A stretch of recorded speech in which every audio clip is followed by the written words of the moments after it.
Goed met julle. Dankie vir die geleentheid om saam met julle te kan wees. Ek het so 'n maand of 2 gelede het 'n algemene sinode kommissie met mekaar gekom om oor die ampte te praat en hulle het vir my gevra om 'n kort aanbieding te doen. En Dani het na aanleiding daarvan goed gedink om my te nooi om iets daarvan 'n bietjie in 'n aangepaste vorm met julle te deel vir oggend. Laat ek al sê wat ek het nou probeer dink ook aan julle is nou die mentors, maar die mense met wie julle werk is nou mense wat ander goed gedoen het, maar op 'n stadium besluit het hulle wil in die bediening ingaan. En ek sal rondom dit so 'n paar opmerkings wil maak. Kom ek sê van die belangrikste goed is dalk dat Dani, ek vertrou julle sal nou, ek dink ons moet 'n onderskeid maak tussen die pligte van 'n predikant soos wat dit in ons kerkorde beskryf is, wat seker dieselfde min of meer is vir bedienaars. Dit is dat jy moet preek, jy moet die erediens lei, jy moet seker administrasie goed doen. Watter artikel is dit, daai 11 of 12? Julle sal iewers daaroor praat, want dit is belangrik. Maar ek dink 'n mens kan daai goed verskriklik papegaaiagtig doen en nie 'n geseënde bediening hê nie. Is belangrik dat 'n mens behalwe die pligte vir die take van 'n predikant wat die kerkorde sê, bietjie dieper vra in daai take, wat is dit wat jy probeer doen op die ou end? Wat is dit wat ons geroep is om te doen? Daai take is min van hulle wat jy so beskryf sal kry in die Nuwe Testament byvoorbeeld. As Jesus die disippels uitstuur, is dit soort van met ander diep rolle, funksies wat hulle moet gaan vervul op die plekke waar hulle kom. En ek dink net dit is belangrik dat 'n mens saam met 'n gesprek oor die pligte, wat ek sê die pligte is nie onbelangrik nie, ons moet daaroor praat. Maar ek het dikwels nou vir predikante gevra, almal van ons preek elke Sondag, maar wat probeer jy doen as jy preek?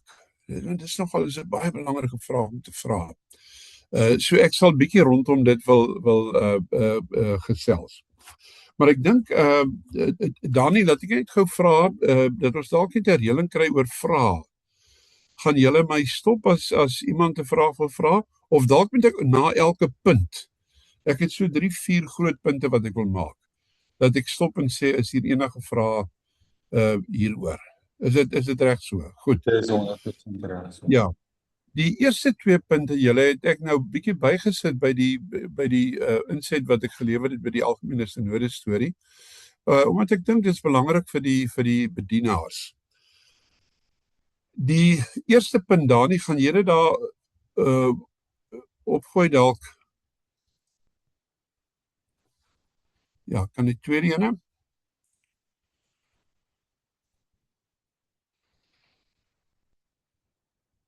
Ja. As jy tevrede is, reg. In die opskrif, en dis die belangrike punt, 'n diep toewyding aan die Here kan op meer maniere uitspeel. Ek het 'n vermoede dat meeste van hierdie bedienaars is mense wat nou ander goed in hulle lewe gedoen het, maar iewers op 'n punt gekom het dat hulle gevoel het die Here lê 'n groter beslag op hulle lewe en hulle wil positief antwoord op. Hulle wil van nou af ernstiger en op 'n meer uitgebreide manier hulle lewens regtig vir die Here gee. Nou dit is fantasties, maar ek dink 'n mens moet hulle net gewag maak daarop om te sê, om nou 'n gemeentepredikant te word, is nie die enigste manier om dit te doen nie. Deur die eeue het mense hierdie ding ervaar, dat jy voel die Here lê sy hand op jou, mense het op verskillende maniere daarop geantwoord. Dit is gou hier, julle sal hierdie nou weet, maar ek dink dit is belangrik om iets hiervan met die mense te kommunikeer. In die vroeë tye, die Katolieke Kerk nou nog, kon jy 'n geestelike word. Jy kon in 'n monnik in 'n klooster ingaan en in 'n monnik word. Belangrike een wat 'n mens dalk ernstig met oor moet praat, is dat 'n mens die Here op 'n nuwe manier begin dien in jou gewone beroep. Almal van julle ken sulke mense, julle het dalk sulke mense in die gemeente ook. Iemand wat ek nou as 'n voorbeeld kan noem is, baie van julle sal vir Anton Leroux ken, van Leroux Vervoer. Anton is 'n ou wat so 'n storie vertel, dat hy op 'n tyd geweet het hy met sy hele lewe en sy besigheid vir die Here gee. En nie 'n predikant geword het nie. Die derde opsie is dat jy 'n predikant of ek praat hier van 'n gemeenteleier word, ons sal net 'n bietjie uitbrei daarop. Mense wat ek baie jammer kry van my tydgenote is eintlik akademici, of mense met 'n sterk akademiese oriëntasie wat eintlik dalk in 'n akademiese pos sou wou sit, maar toe nie dit gekry het nie, nou maar in die bediening is. En kan ek sê die werk met mense is vir hulle swaar. Hulle sou eintlik heeldag wou Bybel lees of ander boeke lees, nie so lus vir mense nie. Maar nou is dit moeilik om in so 'n ding in te gaan. En ek dink daar is sulke mense in die bediening. Party van hulle het die aanpassings kon maak en doen baie goed. Ander dink ek sukkel in die bediening op 'n manier. Dan 'n vierde een is 'n baie belangrike een. Is mense wat eintlik 'n roeping het om 'n sendeling of 'n evangelis te wees. Sendeling weet ons nou, ons het min van hulle vandag. Daar was 'n tyd in die kerk se bediening, wat die opleiding by die kweekskool, jy weet, daar was 20% van daai mense wat sendelinge geword het, op in Afrika of waar ook al. En dit is vir my, ek dink ons begin 'n bietjie oopgaan vir evangeliste. Ons het dit baie nodig. Daar's kerke soos ons wat al hierdie switch gemaak het en baie aktiewer begin om evangeliste op te lei, want dan laat ek eerlik sê, ek self, my opleiding deur die tyd is nie vir 'n evangelis gewees nie. Dit was vir 'n gemeentepredikant.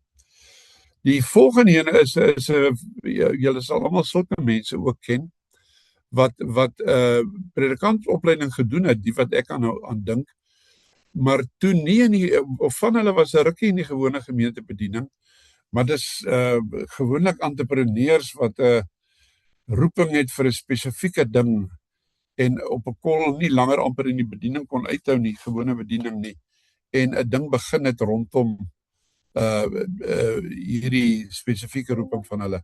Ek dink hier as ek 'n voorbeeld kan noem, iemand soos Cassie Karstens wat 'n kollega van my by Studentekerk was. Cassie het nou van die begin af, hy is 'n baie goeie predikant gewees, maar van die begin af eers met Scares, die sportbediening, en toe later nou hierdie The World Needs a Father, waar hy uit die bediening uit is en sy eie ding begin het en dit doen en baie seëne daarmee. Laaste een is om net te loops om te sê, by ander kerke is dit nog baie anders. Die Noorweegse Lutherse kerk het jy kan studeer by hulle vir 'n predikant, 'n gemeenteleier, of jy kan studeer vir 'n kategeet. Ek dink dit is 'n bietjie korter opleiding en hulle werk met die kinders, maar dit is soort van 'n leerlingposisie in die kerk. Ek sê ek het hierdie ding bygesit julle net om te sê mense ervaar hierdie ding, ek moet my lewe op 'n groter manier aan die Here gee en vir hom begin werk. En al opsie wat hulle van weet is jy weet, om nou predikant te word of wat diensleraar en in 'n gemeente te gaan werk. En dit kan baie maklik gebeur en dit is ongelukkige goed dat so 'n persoon se gedagte en hulle hele gedagte is eintlik oor wat die Here wil hê ek moet doen. Terwyl as jy in 'n gemeente ingaan, gee jy so ietsie daarvan prys. En weet jy, my grootste job nou is om ander mense te help om hulle bedienings te verstaan, te ontvang, te omhels en te begin beoefen. So wat ek probeer sê, 'n ou kan nie net van my roeping af spring in 'n gemeente en nou gaan ek dit doen nie. Jy gee as dit ware iets van jouself, jou drome prys om 'n klomp mense te gaan help om hulle roepings te vind en uit te sorteer en te begin vervul. Dis nie 'n groot punt nie, maar ek dink iewers sou julle net met die klomp daaroor kon praat. Daar's te veel predikante in die kerk wat toegewyde mense is, maar wat nie verstaan waaroor gemeentebediening gaan. en hoe jy jou lewe gerig is om ander mense raak te sien en hulle te help nie. Dani, dis my eerste punt. Ek dink nie daar sal te veel vrae daaroor wees nie. Dis 'n baie terloopse ding, maar ek dink tog daar's mense wat ongelukkig is in die bediening. Daar's gemeentes wat ongelukkig is met hulle predikante omdat hulle nie hierdie ding verstaan nie.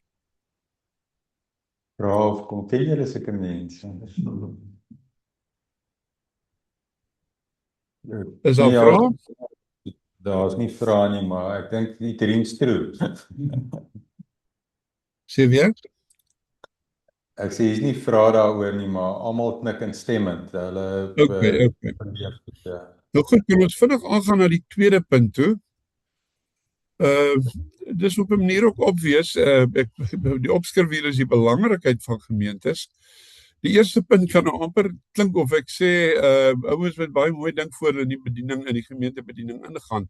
En ek dink dit is so, maar julle dat in ons kerk dit eintlik amper al geleentheid is vir mense wat 'n roeping van die Here voel oor wat hulle kan doen, is verstaanbaar, want die evangelie loop in die wêreld in vir 90% deur gemeentes, die lewe en die werk van gemeentes. Julle kan maar as jy die Nuwe Testament lees, kom jy agter hoe sentraal gemeentes daar staan. Gemeentes wat nie noodwendig gelyk het soos ons gemeentes vandag nie. En ek dink dit is belangrik in die oorgangstyd waar ons nou is met kleiner gemeentes dat ons nie net oor kleiner gemeentes dink as 'n verlies nie. Jy weet, ons kan nou nie meer wees soos wat ons eintlik moet wees nie. Daar kan goed in kleiner gemeentes gebeur wat baie moeilik in groot gemeentes kan gebeur. Maar ek sê dit nou want in die Nuwe Testament vermoed ons dat in daai eerste klompie eeue baie min gemeentes groter as 30, 40, 50 was. Maar die gemeentes en die stigting van gemeentes was 'n baie sentrale ding. Gelees maar Handelinge, dan sal julle sien Paulus hulle gaan rond en stig oral gemeentes. Iemand ook as jy gaan kyk na die Nuwe Testament self, 'n groot deel van die Nuwe Testament is briewe wat geskryf is nie aan individue nie, maar aan gemeentes. En van die wat nie aan gemeentes geskryf het nie, het gekom van gemeentes af, van gemeenskappe. Johannes byvoorbeeld, dink ons agter Johannes sit die Johannine community waarvan mense praat, wat seker oortuiging so goed gehad het en dit skemer deur in Johannes Evangelie. Dieselfde waarskynlik met Lukas en Matteus ook. Dan sommer net die tweede punt. Ek het nou so 'n maand of 2 gelede 'n boekie oor die Heilige Gees klaar gemaak wat ek hoop nou so oor 2-3 maande in die pers sal wees. En daar net weer besef die boek gaan oor die Heilige Gees en hoe die Heilige Gees werk. En hoe sentraal gemeenskap staan, nie net as waar die Heilige Gees ons wil uitbring nie, as 'n doelstelling van die Gees nie, maar amper as 'n werksmetode van die Gees. As die Gees goed wil doen, hy mense bymekaar om dit te doen. Dis 'n in die werk van die Gees het ek net gesien met my leeswerk nou. Dit is 'n geweldige sentrale ding. En dan wys ek sommer iemand wat my gehelp het om dit te snap was Leslie Newbegin. Meer van sy boeke in sy boek The Gospel in a Pluralist Society is een van die hoofstukke, die titel gemeentes as die primêre hermeneut uitleer van die evangelie, waar hy sê wat die Christendom beteken, wat die Christendom is, kan jy eintlik die beste vir mense verduidelik as hulle kom kyk na 'n goeie gemeente. En ek onthou daar's 'n sinnetjie wat Newbegin skryf in die boek waar hy sê mense lag altyd vir my as ek dit aanhaal. Hy sê Jesus never wrote a book on the community. Jesus se hoop was nie daarop dat boeke die evangelie gaan dra in die wêreld nie. Dit gaan communities wees wat dit doen.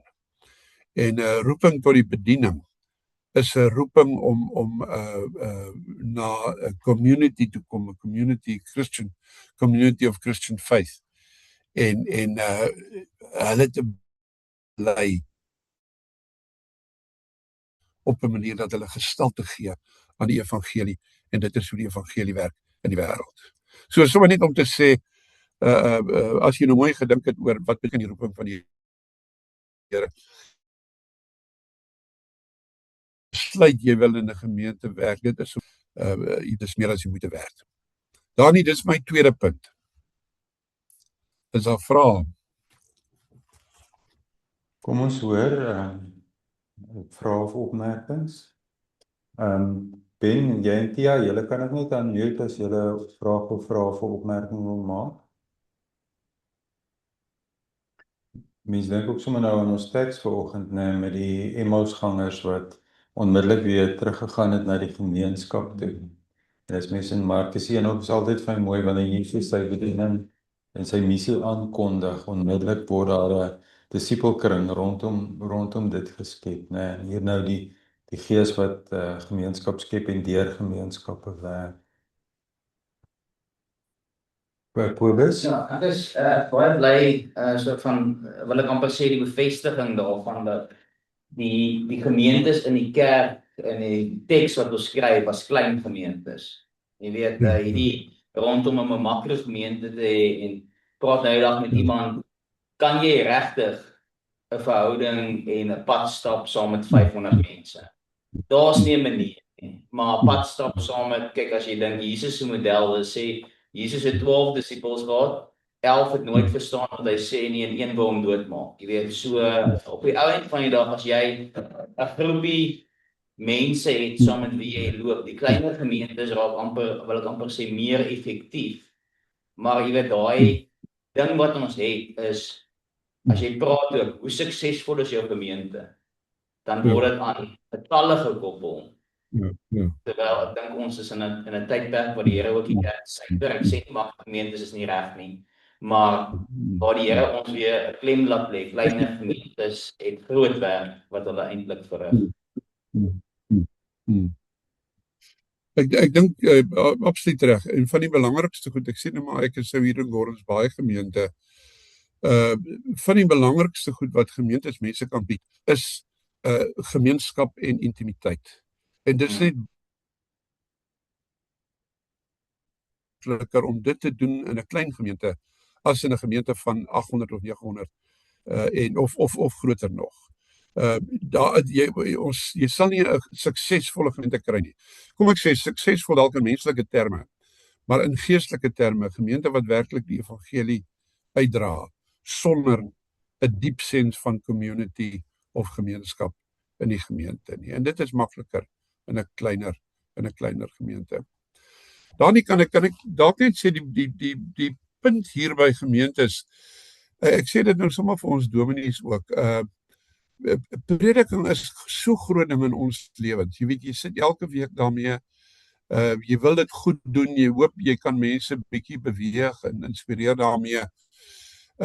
Sodat ons eintlik oor die bediening dikwels begin dink as dit is hierdie preek wat ek elke Sondag lewer. Dit is die bediening. Terwyl dit is 'n baie belangrike ding. Maar dit sê nog niks oor wat met die gemeente gebeur nie. Ons eintlike roeping. Preek is een van die maniere waarop ons dit teweeg probeer bring, maar die eintlike ding is dat ons hierdie geloofsgemeenskap in beweging begin bring om met hoop en liefde en geloof en ywer die evangelie te glo en te leef elke dag op die plek waar die Here ons geplaas het. OK, kan ek al gaan na die derde punt toe?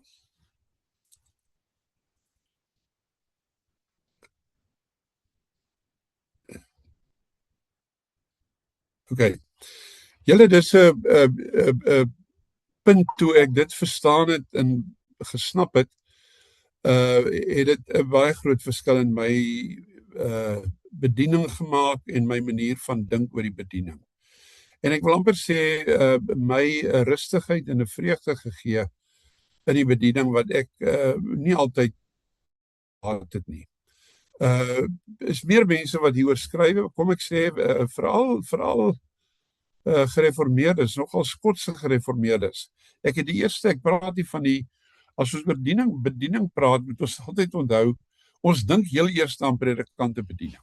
Ek staan in die bediening, dan praat ons van predikante bediening, maar bediening het ook twee ander vlakke, wat albei op 'n manier eintlik belangriker is, as die predikante bediening. Ek sê nou dikwels vir dominee sê, die bediening van ons as predikante is eintlik maar derde vlak bediening.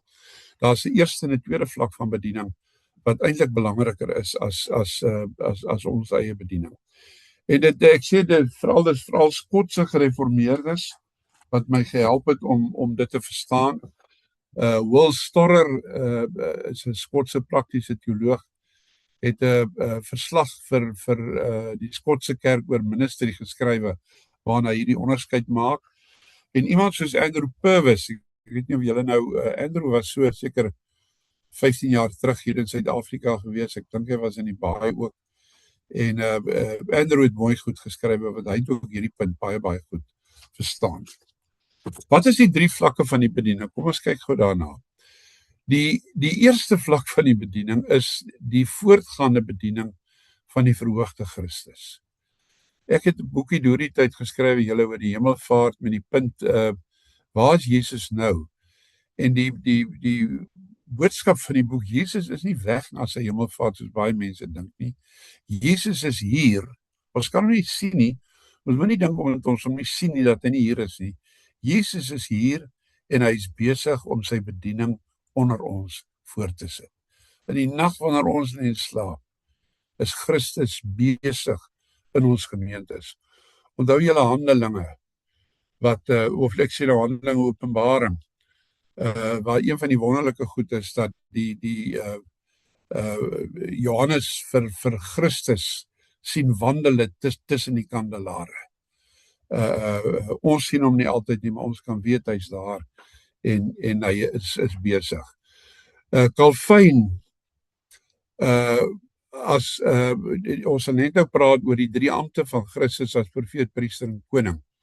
Maar Calvin skryf daaroor, as hy nou skryf oor Jesus as profeet, priester en koning, dan skryf hy nie oor wat Jesus gedoen het 2000 jaar gelede nie. Dan skryf hy oor wat Christus nou besig is om te doen. Die verhoogde Christus. Elke dag in ons gemeente werk hy as profeet, priester en koning. Andrew Purvis, een van die boekies wat hy geskryf het, was The Crucifixion of Ministry, waar hy vertel dat hy eintlik op 'n tyd in die bediening 'n ineenstorting gehad het amper, waar hy net nie kon aangaan met die druk, jy weet, wat jy as dominee moet doen en probeer regkry in die gemeente nie.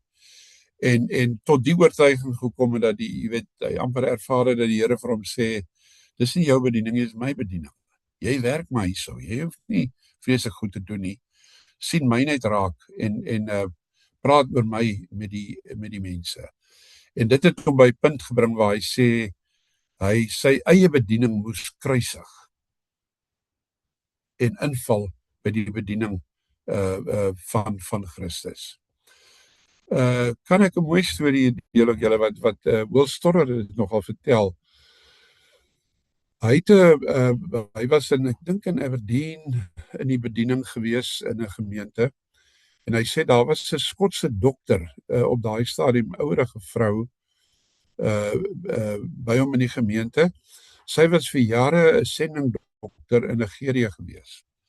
Maar hy sê hier in die 70er jare toe Uhuru nou deurkom in Afrika oor die vryheid en mense negatief begin raak oor die westerse kerke en hulle sendingwerk. Die Skotse kerk het 'n groot sending in Nigerië gehad. Maar met daai insident het die Skotse kerk toe op 'n stadium besluit, okay, hulle gaan nou maar pad gee. As die ouens nie daar wil hê nie, dan onttrek hulle al hulle mense uit Nigerië uit.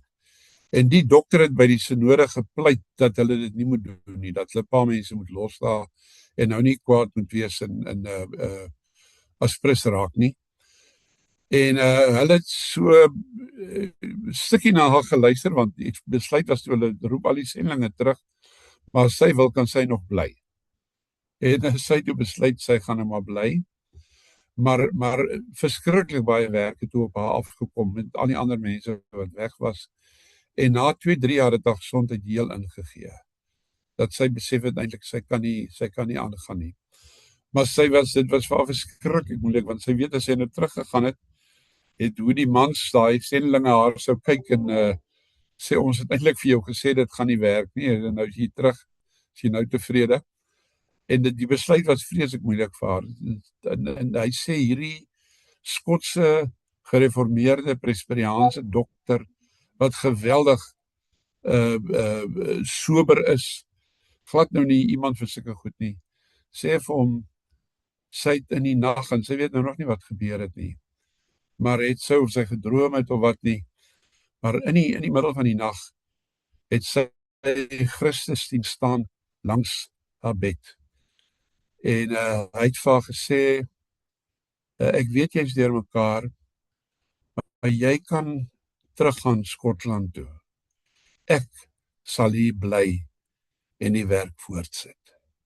Ek weet, dit was net vir my moving. Ons dink partykeer dis maar net praat, as ons sê Christus lewe, en hy het opgestaan en hy is besig met sy werk. Maar julle, dit is wat ons glo. Dit is wat ons glo. En my bediening raak baie makliker as ek verstaan dat die een wat besig is eintlik Christus, en ek help hom maar net 'n bietjie. Ek sal net nou iets sê oor wat Purvis gesê het oor hoe ons hom help. Ons gaan nou terugkom daarna toe. Die tweede vlak van die bedieninge, dis nou op 'n manier die uitdaging vir ons, is nie die bediening van die predikant aan die gemeente nie, maar die bediening van die gemeente in die wêreld, op die plek waar die Here ons geplaas het. Dit is die eintlike ding, en daai sin julle is die missionale beweging absoluut in die kol. Is 'n moeilike ding om reg te kry, maar dit is wat ons moet doen. Die predikantse bediening aan die gemeente is nie onbelangrik nie, ons gaan nou daaroor praat, maar die punt daarvan is om die gemeente te help om uit te kom by ons bediening op die plek in die gemeenskap, in die konteks waar die Here ons geplaas het. Dit is waar die goed eintlik moet gebeur. Ek onthou ons het in die 90s is nou 'n bietjie dalk voor die meeste van julle se tyd, het ons Tom Long hier gehad wat 'n baie goeie homeleet was oor die prediking te praat. En ek onthou in een van die gesprekke, daai tyd was dit nou nogal 'n groot ding vir ons gewees in die NG Kerk met die apartheidsgoed, dat mense sê ons het te min profetiese prediking gedoen in die kerk, en baie van ons het, dink ek, skuldig gevoel daaroor. Maar hy toe mense om vra daaroor, het 'n interessante perspektief geskets op en gesê, een deel van profetiese prediking is seker nou wat die predikant vir die gemeente sê, en of jy bereid is om krities te wees en soort van die waarheid te praat. Maar hy het gesê, jy kan dit op so 'n manier doen dat dit eintlik nog niks bereik nie. Die eintlike vraag is of die gemeente profeties leef op die plek waar die Here ons geplaas het. Die eintlike profetiese getuienis is nie van die predikant aan die gemeente nie, maar is van die gemeente aan die wêreld op die plek waar ons leef. Dit is die belangrike ding wat moet gebeur. En julle die ding wat amper meer vir predikante elke week na ons toe kom, kan ek dit so stel, is dat die Here ons sal help om die mense met wie ons werk raak te sien. Ja, ek onthou as in die tyd wat ek nou by Beefston was en by Ecclesia en ons predikante kursus en predikante gedoen het, dat die predikant na die tyd na my toe kom en sê, yes, hy wens hy was in 'n groot gemeente waar daar slim mense is, jy weet, met wie jy iets kan doen. Hy het drome oor wat die gemeente moet doen, maar hy het nie die materiaal in die gemeente om dit te doen. Ek verstaan wat hy bedoel het daarmee, maar die Here moet ons oopmaak vir die mense wat hy vir ons gegee het. Almal van hulle kan iets doen. En wat jou gemeente, wat die bedienaars gemeentes moet doen, die mense wat moet gebeur, sal gedoen kan word met die mense wat daar is. Maar ons moet hulle raak sien en ek wil amper sê begin dink oor hulle. Wat is dit? Met hulle praat en agterkom, waar klop hulle harte? Wat is dit wat hulle sal kan doen vir die Here? Ek dink dis van die goed wat nie altyd in die gemeente gebeur nie. En dit is eintlik ons werk, dat ons ander mense raak sien. Hulle selfvertroue amper sal versterk en met hulle begin gesels in ruimtes oopmaak vir om in te beweeg en hulle bediening te begin uitvoer. Dis ek wil hulle sal dit ook weet, ek sê dikwels vir mense, my grootste vreugdes in die lewe is waar ek kon agterkom, ek het 'n gemeente, het iemand gehelp om 'n draai te kom of op 'n plek te kom, te goed doen wat wonderlik is. Ek dink sommer, ek sê is van die wonderlikste briefies wat ek gekry het, is 'n meisie wat in een van my koshuise was, terwyl ek by die studentegemeente was, en wat deur 'n swaar tyd gegaan het, en sy wil bedank, sy was die ouderling in die gemeente, en ek het dan maar baie met haar gesels en gepraat, en toe sy weggaan het, sy my briefie geskryf en gesê, dankie dat oom in my geglo het in 'n tyd waar dit vir my moeilik was om myself te glo. En ek het dit altyd onthou en gedink, dit is wat ons in die bediening wil probeer doen, om mense te help om hulle self te glo en hulle bedieningsraak te sien en toe te eien. So die tweede vlak van die bediening, waar dit is belangriker as ons bediening, is dat ons die gemeente moet help om by hulle bediening uit te kom. Julle, en dan die derde vlak is nou die bediening van die predikant. Ons kan seker die bediening van die ampte daarby sit, maar kom ons praat maar oor die predikant.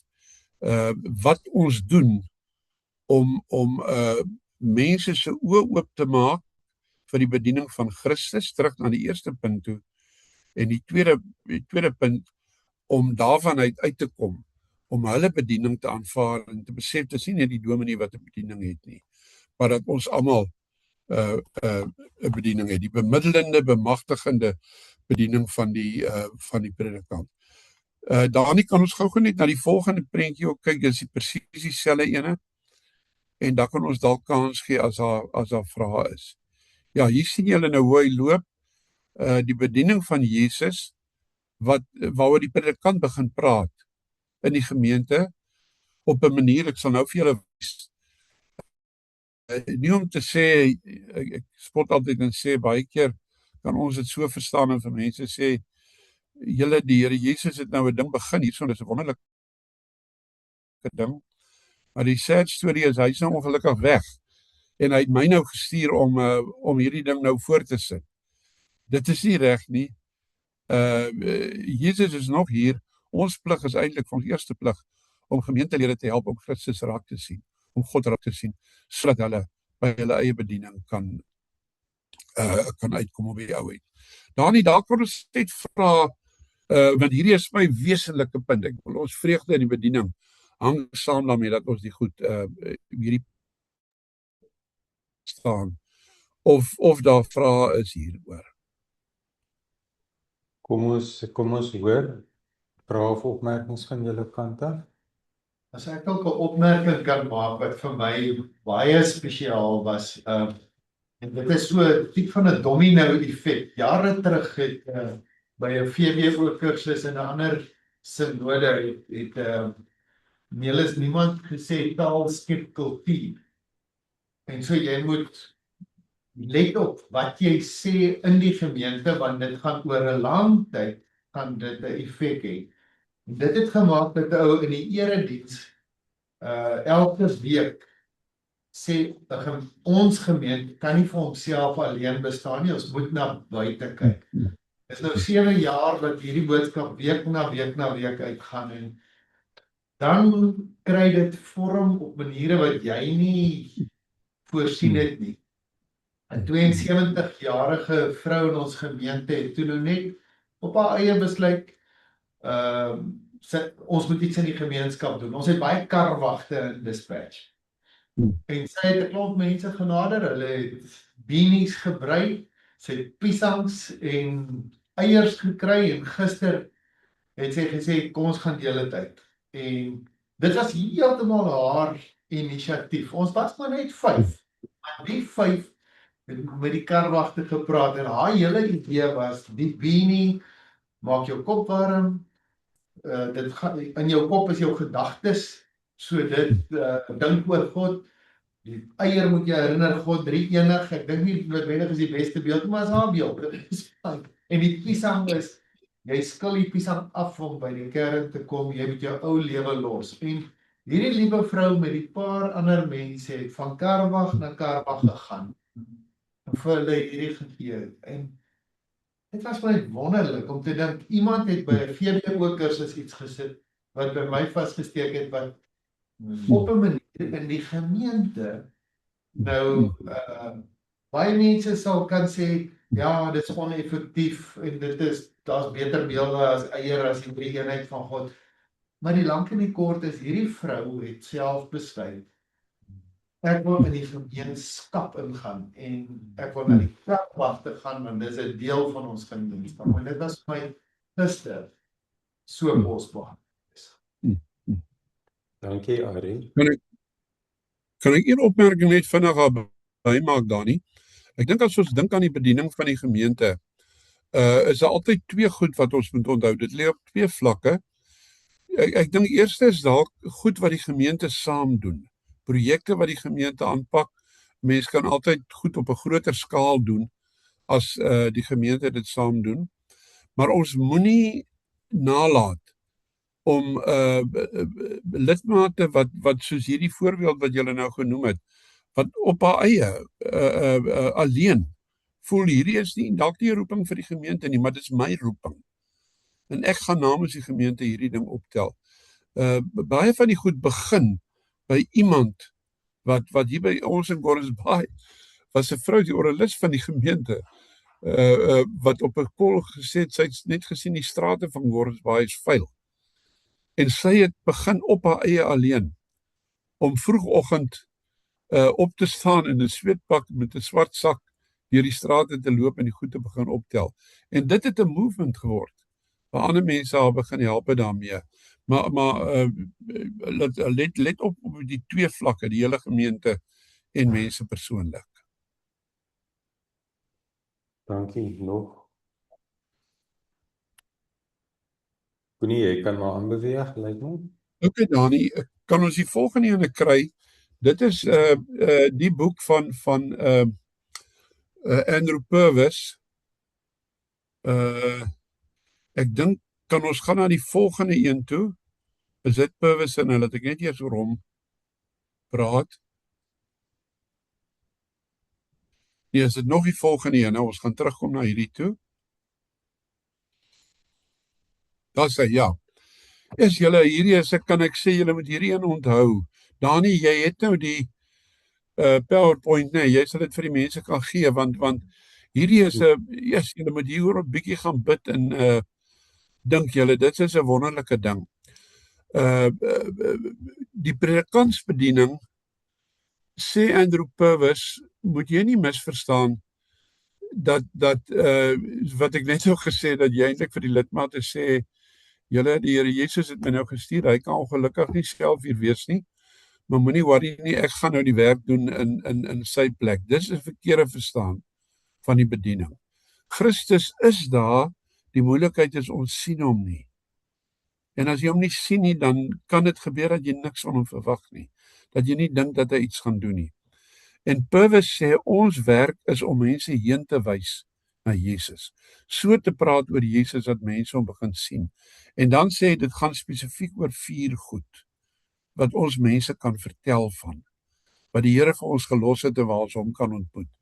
Die eerste is the ministry of the word of God. In die woord, ons kan waar ons kom, dis wat gebeur in die prediking, ook op ander plekke, loop maar met jou Bybel rond, want dit is waar ons weet, as ons 'n woord van die Here soek, is dit die plek waar ons dit kan kry. Geweldige ding wat die Here vir ons gegee het, sy woord, dit is waar ons hom kry. Die tweede is the ministry of the grace of God. Hy sê, as jy daai boek gaan lees, is wat jy sal agterkom, is na mense droog gemaak het, is hierdie 'n God wat hulle altyd 'n tweede en 'n derde en 'n vierde kans gee. Jy's nooit verby jou kanse, solank jy leef nie.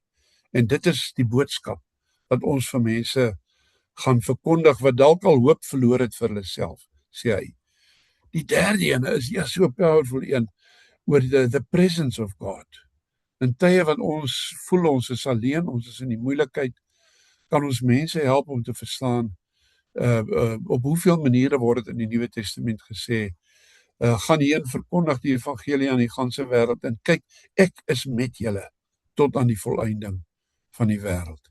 Ek dink pastoraat, ons kan vir mense baie meer beloof, as dat die Here by jou teenwoordig is. Dink aan Psalm 23, dink aan Jesaja, wat is dit, 42, 43.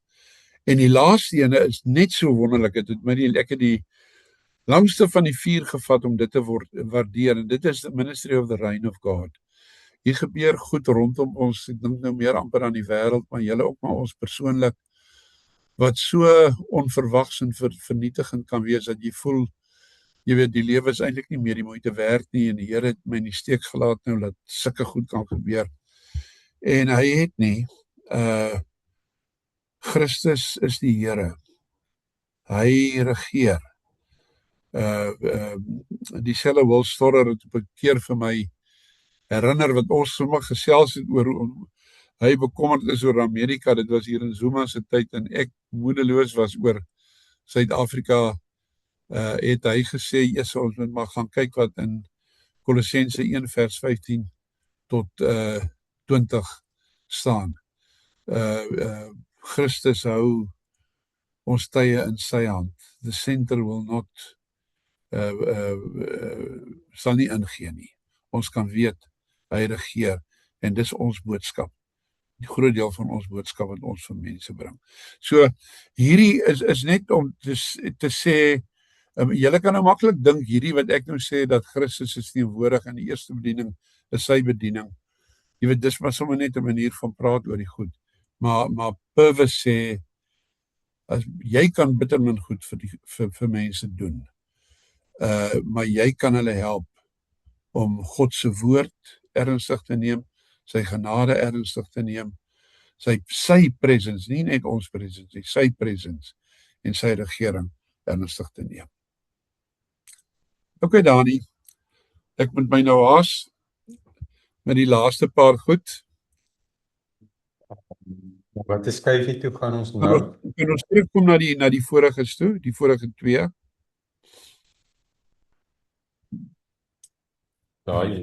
Hierdie, ja, nee, die volgende en ja. Hierdie julle het ek eintlik net nou al gesê, dat te veel mense, dink ek, leef eintlik met 'n oppervlakkige verstaan van die bediening. En dit is dat ons vasval by die tradisionele pligte van 'n leraar. Jy weet, jy gaan kyk altyd na die kerkorde, en wat sê die kerkorde, wat moet 'n dominee doen, en wat hoef 'n dominee nie te doen nie.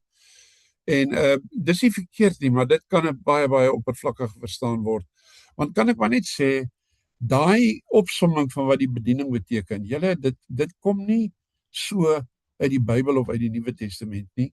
Dit is dominees soos ons, wat die kerkorde geskryf het, en wat op 'n kol daai goed ingesit het. Dit is nie eers by alle kerke so nie. Daar is ander kerke wie se lyste van wat die bediening beteken anders is. Tweede punt daar sê ek, dat ons moet onderskei tussen rolle of dieper funksies en take. Die prediking, huisbesoek, is nie as sulks 'n ding wat mense se lewens gaan verander nie. Dit is 'n manier van doen waarop jy sekere dieper goed amper probeer bereik. En daarom sê ek het dikwels, Dani, julle kan dit dalk doen iewers met mense, om vir hulle te vra, jy gaan nou preek, jy gaan die erediens lei. Wat probeer jy doen as jy preek? Ek kan vir julle goed stuur, sommer my gesprek met mense. Jy kan daai vraag op verskillende maniere antwoord. Ek onthou waar ek dit die eerste keer agtergekom het.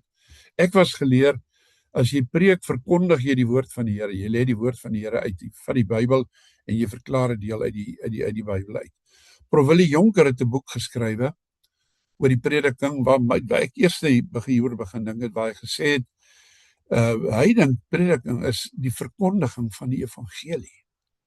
Nie net om 'n teks uit te lê nie, jy kan 'n teks uitlê en nie die evangelie van Christus verkondig nie. Daar's 'n Duitser wat 'n boek geskryf het en gesê het jy kan ook sê prediking is om mense te probeer help om beter te leef in meer sin en vreugde uit die lewe te kry. Ook 'n doelstelling van ons wil mense help deur wat ons sê. Wat doen ons as ons huisbesoek doen? Ek moes nogal ek is een van die min ouens wat jy weet maklik sou sê huisbesoek is my alright.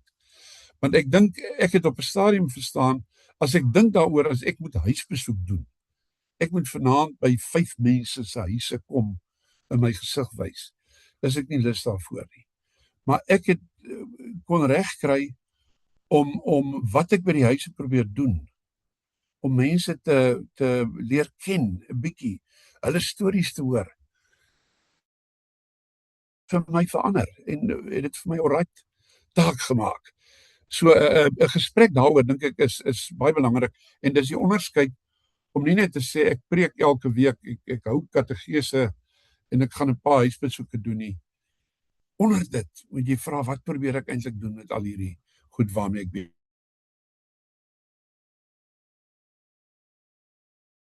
was by die volgende prentjie dan nie. En daarmee sal ek amper nou maar moet klaarmaak.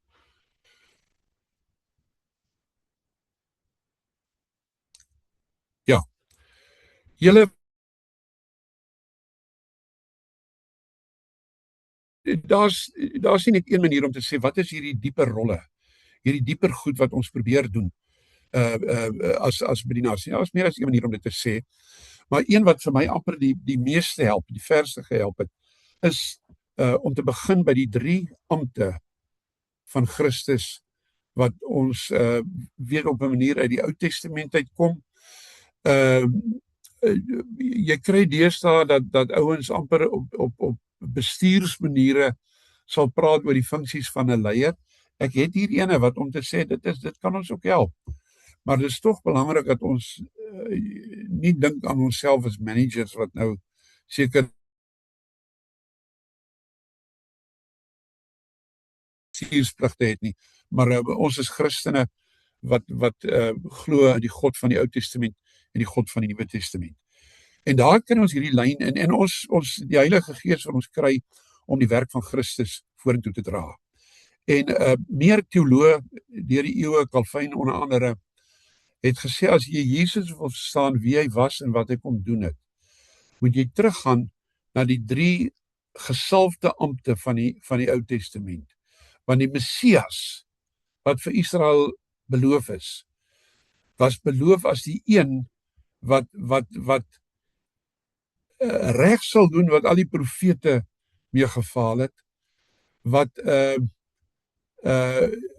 die priesters sal wees wat al die priesters wat daar was nie kon regkry om te doen nie, en die koning of die leier van die dienende leier van die volk gaan wees, wat die konings nie reg gekry het en reg gedoen het nie. En as julle vra wat probeer ons doen, dan lyk dit vir my sal ek wel sê begin by hierdie 3 goed. Ons is profete wat met mense oor God praat. Ons groot moeilikheid in die lewe is dat ons nie reg dink oor God nie. Ons het mense te klomp gedagtes oor God wat ek nie altyd weet van waar dit kom nie. En ons moet met mense begin praat oor God, kan ek sê veral oor Jesus, oor wie hy was. Dis my opvallend julle, hier is nou 'n paar van ons eie predikante wat uit die kerk uit is en goed geskryf het daaroor. Vir my interessant dat hulle praat baie oor God, maar relatief min oor Jesus. En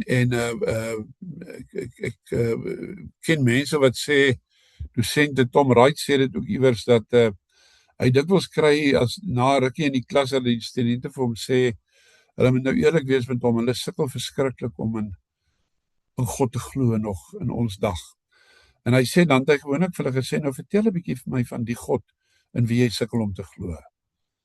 En hy sê omtrent 100% van die tyd kon hy na ruk vir hulle sê, hoor jy die God oor wie jy nou praat, ek glo nie in hom nie. Ek glo in 'n ander God. Ek glo in die God van die Bybel en veral in die God van Jesus Christus. So ons eerste taak is om mense te vertel, te help oortuig, God is nie soos wat hulle dink hy is nie. Baie mense het hierdie beeld van God as 'n streng vader wat nie nonsens vat nie. En Christene is mense wat glo dat God is soos wat Jesus is. Verkondiging van die evangelie. En kan ek sê al die verhale van die Bybel, julle wat die verhale is wat ons preek. Ons kan so maklik Genesis 22 preek en dan vertel van hoe fantasties Abraham was. En ons moet soos Abraham wees. Dis nie die punt van daai hoofstuk nie. Die punt van daai hoofstuk om te vra, wie is die God wat sulke dinge van Abraham vra? Maar gaan kyk ook hoe dit uitspeel op die ou end. So die wonderlikste van ons werk, gaan kyk ook na Efesiërs 3, hoe Paulus praat oor sy roeping en sy verkondiging. Die wonderlike daarvan is, ons kan vir mense van Jesus en van die evangelie gaan vertel. Ons is profete, dit is ons eerste werk. Die tweede werk is eintlik 'n maklike ene, maar dit is iets wat vir ons gegee moet word as priesters. Tree ons vir mense in by God, maar ons kan dit nie behoorlik doen as ons mense nie liefhet nie. Ek is die laaste paar jaar van my lewe, ek wil nou sê, is 'n teks wat vir my al hoe belangriker geword het, is Romeine 5 vers 5, wat sê dat die Gees gekom het om die liefde van God in ons harte uit te stort. En dis die ding wat ek die meeste voorbid nou, dat die Here my meer liefde gaan gee. In die boek wat die Heilige Gees is daar 'n hoofstuk oor krag, wat ek sê, jy weet, as jy oor die Gees praat, die woord krag is altyd op die tafel. Maar ek sê daar op 'n punt, as jy meer krag in jou bediening wil hê, moet jy nie vir krag bid nie, jy moet bid vir liefde. Ek onthou 'n ou Amerikaanse predikant wat op 'n keer wat ek met hom gesels het oor die bediening, hy op 'n punt vir my gesê het, hy het eintlik op 'n tyd in sy lewe agtergekom en dit was vir hom 'n groot ding. Jy kan nie mense regtig help as jy nie vir hulle lief is nie. En Here, ek dink dis die belangrikste ding. As jy lief is vir jou gemeente, as jy lief is vir jou mense, eers kan jy maar 'n klomp goed verkeerd doen. Dit sal nie so erg wees nie. Die Bybel sê die liefde bedek baie foute en sondes. En die derde een is eintlik die een wat belangrik is as dit by gemeentes kom. En dit is ding wat ek ook later in my lewe eers raak gesien het en besef het. Die koning, is interessant, julle weet die koning is so 'n bietjie 'n dispieting gewees in Israel. Die Here was nie baie opgewonde daaroor dat hulle konings wou hê nie. Maar dit is toegestaan en dit het nodig geword omdat hoe groter 'n groep is, faith community is, hoe belangriker is dit dat jy leiers het wat besluit waarop gaan ons nou klem lê, wat is dit wat ons moet doen, hoe maak ons van hierdie 50, 80, 100, 500 mense span wat mekaar se hande vat en toe. Ja, julle sal weer daar, julle en oral in ons land is daar gemeentes wat aan die stry is. En op ander plekke het 'n gemeente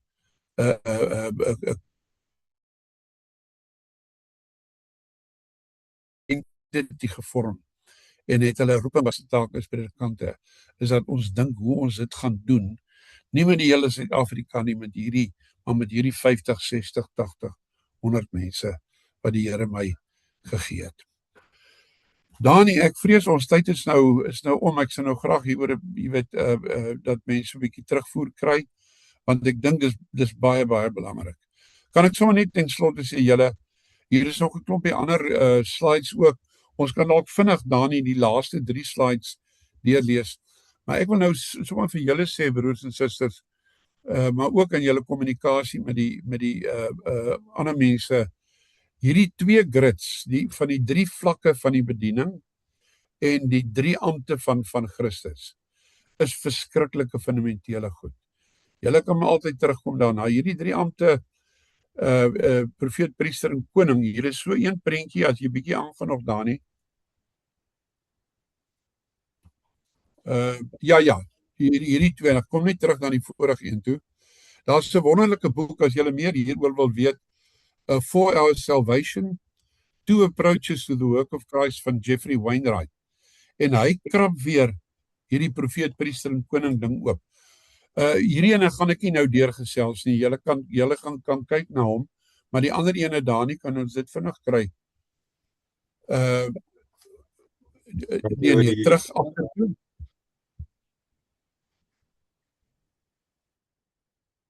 Nog daai ene. Wainwright sê wat hierdie hoekom dit die moeite werd is om heeltyd te dink aan hierdie profeet, priester en koning goed.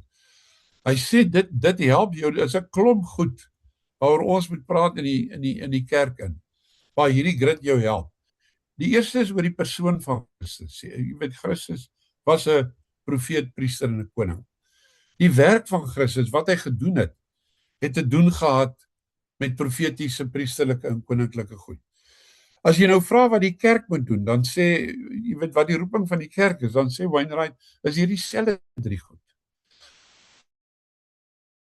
Hy vra wat die taak van die leraar en die ampte is dit hierdie selfde 3 goed. En as jy vra wat gelowiges moet doen, is dit ook hierdie selfde 3 goed. Op die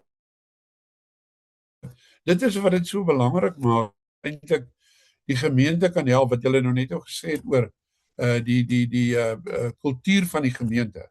As die gemeente kan weet, as soos Jesus sê, is dit hierdie 3 goed wat belangrik is. Dani, kan ons gou kom na die as julle moet klaarmaak, maak ons klaar. Ek sal net ouens aanmoedig om te kyk na die laaste 3 slide. Wat nog so 'n paar minute kon nie.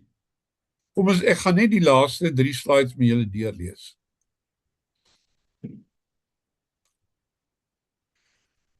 Hierdie kan julle kyk, nee, hierdie ene nie. Dit is ouens wat daai ampte net op 'n ander manier bewoord het 'n bietjie. Ja, Henry Nouwen, mooi boek oor die bediening, Creative Ministry. Kan jy nog aanhardloop? Ja, en hierdie is 'n bestuursboek. Maar kyk 'n bietjie na daai prentjie, en jy sal sien dat jy basies dieselfde goed maar as die profeet, priester, koning goed. Okay, kan ons die volgende een kry, Dani? Dan gaan ek dit sommer net lees, ja. Julle kan hierdie goed dalk met die mense in die groepe gesels. Ek sê, hoewel die bediening nie maklik is nie, is dit 'n ongelooflike voorreg om geroep te wees tot die bediening. Dit is amper onmoontlik om die evangelie reg te bedien, as jy dit nie weet en glo nie. Belangrik daai storie. Die eerste bedienaar van die evangelie is en bly Jesus Christus deur die werk van die Heilige Gees. Ons word geroep om sy medewerkers en getuies te wees wat heeltyd mense na hom heen wys. Die evangelie word in die wêreld gedra, beliggaam, nie in die eerste plek deur individue of ampte nie, maar deur gemeentes. Leraars met die gemeente en lidmate toerus vir hulle dienswerk. Julle ken Efesiërs 4. Kan ons die volgende blad kry? Die Here het deur die eeue individue geroep om 'n besondere rol te speel in die begeleiding en toerusting van die kerk. Dis die wonderlike ding, hoe meer ervaring leer, hoe meer mense begin klem lê op die bediening van die gemeente. Het baie ouens gevra, maak dit nou nie dominee onnodig nie. Nee, glad nie. Dominee is absoluut nodig. Hy verstaan net sy werk beter, sy of haar werk. Hierdie individue is van vroeg af na hulle roeping opgelei en georden vir hulle werk. Weliswaar op verskillende maniere, maar daar was altyd iets van 'n opleiding en 'n ordening. Die eerste fokus van hulle werk was dat hulle altyd die gemeente moes terugbring na die kern van hulle bestaan, naamlik die verhaal van die evangelie van Jesus Christus. Daarom was 'n diep verstaan van die Bybelse verhaal in die kern van hulle opleiding en werk. Die laaste ene, die Bybel praat duideliker, hierdie is belangrik en julle nogal, die Bybel praat duideliker oor die toewyding, karakter en lewenswyse van geestelike leiers as oor die presiese inhoud van hulle werk. Wie jy is belangriker as hoe goed jy 'n klomp goed kan doen. Ons behoort hierdie leidraad oor die bediening op te tel. As ons vra na die inhoud van hulle werk, kan dit sin maak om te onderskei tussen profetiese, priesterlike en organiserende of fasiliterende funksies of rolle. En dan laas en net die belangrike, die rolle word uitgevoer deur verskillende take wat opgeneem word. En daai sin kom ons terug na die kerkorde artikels toe. Ek dink ons moet heeltyd praat of daai take en presies hoe ons geleer was om dit te doen, of dit nog die beste manier is om dit nou te doen, kan selfs wees dat van daai take ander name kry, dat dit ons gaan help, maar die rolle gebeur nie van self nie. Die rolle moet omgeskryf word in take wat ons vervul. Dani, baie dankie julle, ek hoop dit beteken iets vir julle. Ek is jammer, ek het te veel gepraat en ons het min tyd vir vrae gehad. Nee, kon nie, ek wens ons het meer tyd gehad om jou te laat praat. Ek sê ek wens ons het meer tyd gehad om jou te laat praat. Ja. Kan ek hoor, is daar nog 'n laaste opmerking of so wat iemand wil maak? Iets wat julle getref het? Koenie, jy het vir ons baie stof gegee tot nadenke. So ons sê vir jou verskriklik baie dankie en seën ook verder met jou bediening, hoor. Dankie Dani. Sterkte vir julle almal, hoor. Dankie vir wat julle beteken vir hierdie bedienaars. Seën daarmee. Dankie. Baie dankie. Koenie en Tia, ons gaan dan nou vir julle groet. So baie sterkte vir jou, Tia. Ons hoop jy is baie gou gesond. Dankie. Daar is hy, vrede vir julle, hoor. Totsiens.